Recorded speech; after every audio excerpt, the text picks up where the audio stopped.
50대 남자가 강남 한복판 카페에서 무릎을 꿇었습니다.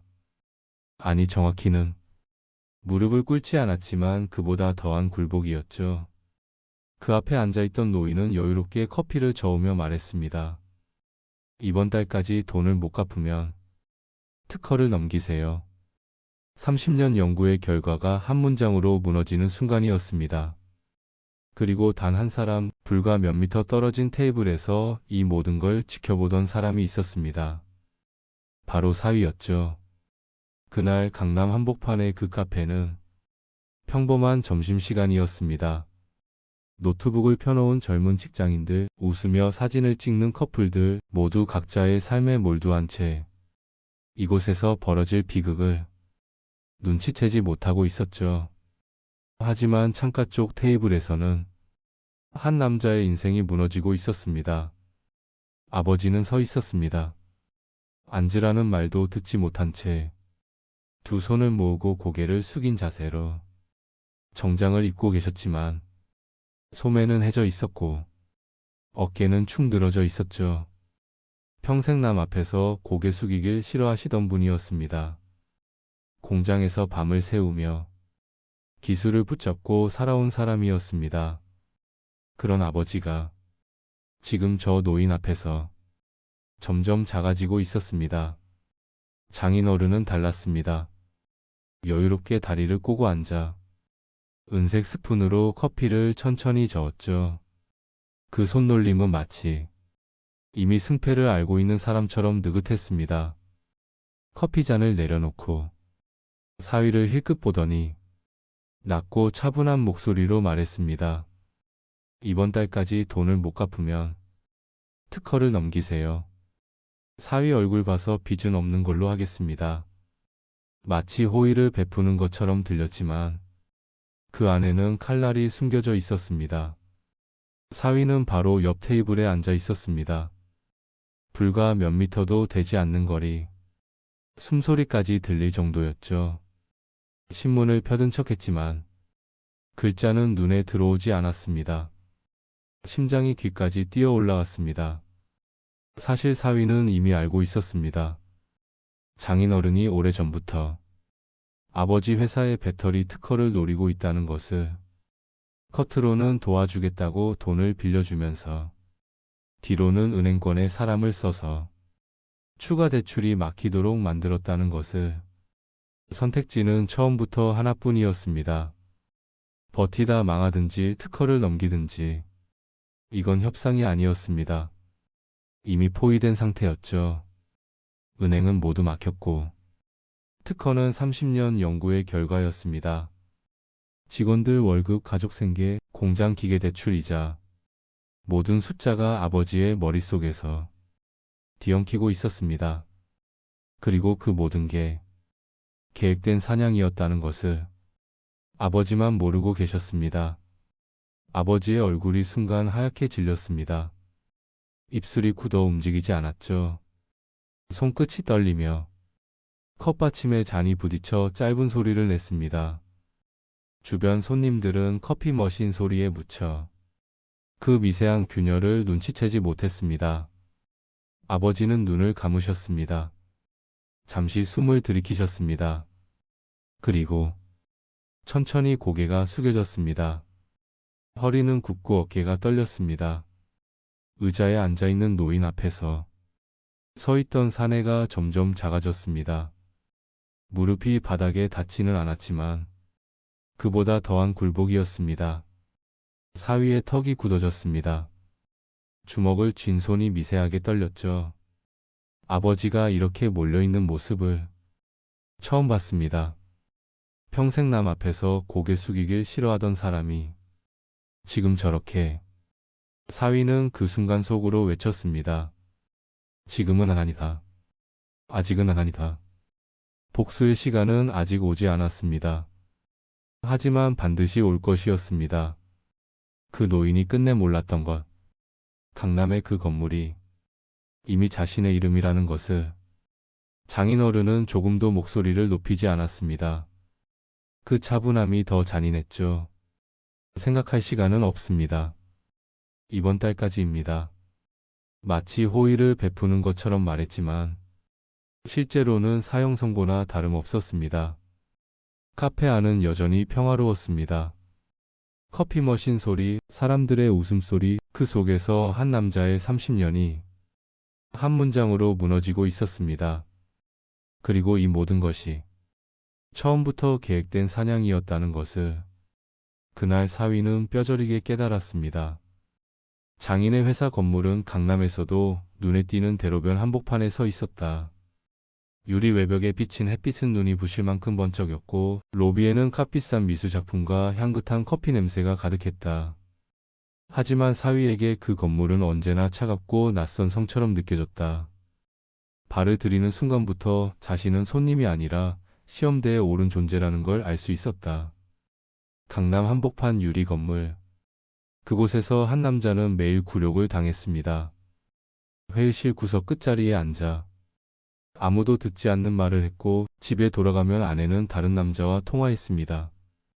장모는 대놓고 말했죠. 사위는 시키는 거나 잘해요.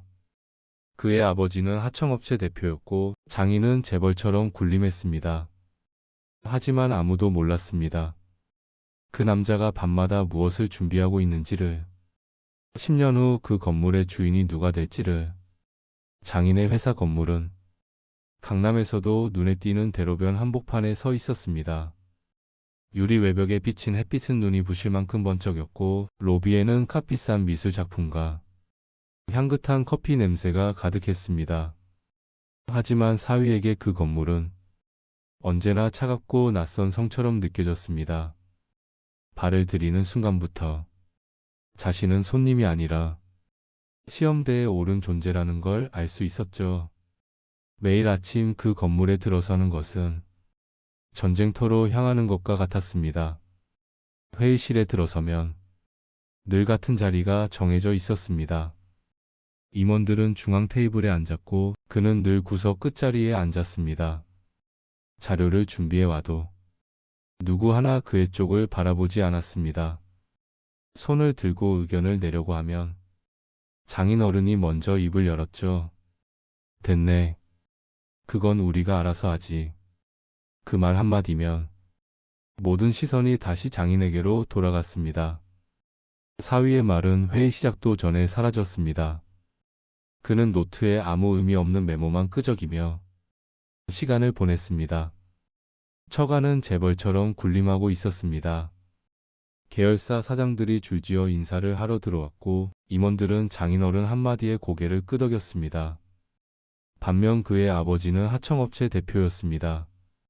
장인의 회사의 납품 계약 하나를 따내기 위해 여러 번 문 앞에서 기다려야 했죠. 사위는 그 사실이 더 견디기 힘들었습니다.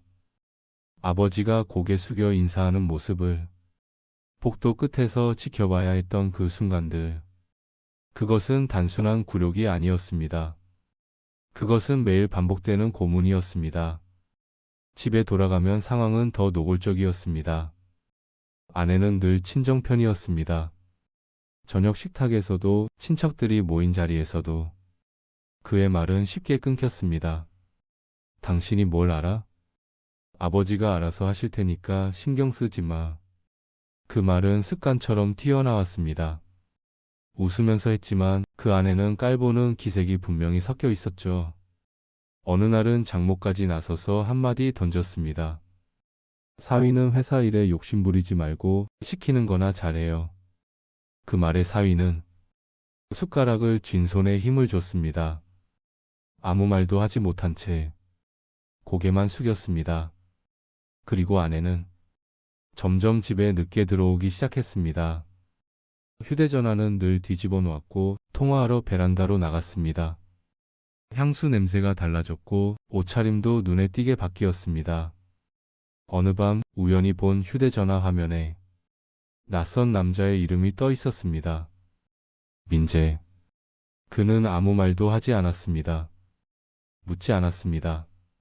묻는 순간 자신이 더 작아질 것 같았기 때문입니다. 아내는 젊은 애인과 자주 만났습니다. 핑계는 늘 같았죠. 회사 회식이야. 친구 만나는 거야. 하지만 그 말투에는 더 이상 미안함도 조심스러움도 없었습니다. 밤이 되면 그는 혼자 술을 마셨습니다. 불을 끄고 소파에 앉아 캔맥주를 비우며 낮에 본 아버지의 얼굴을 떠올렸습니다. 공개 카페에서 고개를 숙이던 모습, 특허 이야기를 듣고 굳어버린 표정, 잔을 놓칠 뻔하던 손끝, 술 기운이 오를수록 분노는 가라앉지 않았습니다. 내가 이렇게 살라고 결혼한 건가? 창밖을 바라보며 그는 조용히 이를 악물었습니다. 하지만 그 분노는 밖으로 터져나오지 않았습니다. 대신 그것은 그의 내면 깊숙한 곳에서 천천히 차갑게 응고되고 있었습니다. 그리고 그때부터였습니다. 주인공은 아무에게도 말하지 않고 공부를 시작했습니다. 부동산 책을 사서 밤마다 펼쳤습니다. 재개발, 용적률, 상권 분석, 법인 설립. 처음엔 외계어처럼 보이던 단어들이 하나둘 머릿속에 들어오기 시작했습니다. 아무도 몰랐습니다. 회사에서는 무시당하는 사위, 집에서는 존재감 없는 남편. 하지만 그 속에서 그는 조용히 판을 만들고 있었습니다. 퇴근 후엔 일부러 멀리 돌아 중개사무소 앞을 서성였습니다. 들어가지도 못하고 유리문 너머 매물 전단지를 바라보는 날도 많았습니다. 지나가는 사람들은 그를 그냥 스쳐 지나갔습니다. 초라한 정장을 입은 평범한 직장인으로만 보였겠죠. 하지만 그의 눈은 이미 다른 것을 보고 있었습니다. 건물의 가치, 땅의 잠재력, 시간이 지나면 바뀔 풍경들을. 그는 더 이상 무기력한 사위가 아니었습니다. 그는 사냥꾼이 되어가고 있었습니다. 낮에는 회의실 구석에서 고개를 숙였고 밤에는 책상 앞에서 미래를 설계했습니다. 장인은 그를 무능한 사위로 봤고 아내는 그를 투명인간 취급했습니다. 하지만 그들이 모르는 사이 그는 자산을 계산하고 부동산 시장을 분석하고 10년 후의 판을 그리고 있었습니다. 복수는 충동이 아니었습니다. 복수는 설계였습니다. 그들은 내가 포기하고 있는 줄 알았습니다. 하지만 나는 도망치는 게 아니라 준비하고 있었습니다. 장인어른이 내민 굴욕을 삼키면서 아내의 배신을 눈감아주면서 나는 조용히 칼을 갈고 있었습니다. 그리고 그 칼은 10년 후에야 빛을 보게 될 것입니다. 당신이 누군가를 깔보고 있다면 조심하십시오. 그 사람이 침묵하는 이유가 두려워서가 아니라 준비하고 있기 때문일 수도 있습니다. 굴욕은 잊히지 않습니다. 다만 때를 기다릴 뿐입니다. 그리고 그 때가 오면 모든 것이 뒤바뀝니다. 다음 챕터에서는 그가 어떻게 판을 뒤집었는지 그 이야기를 들려드리겠습니다.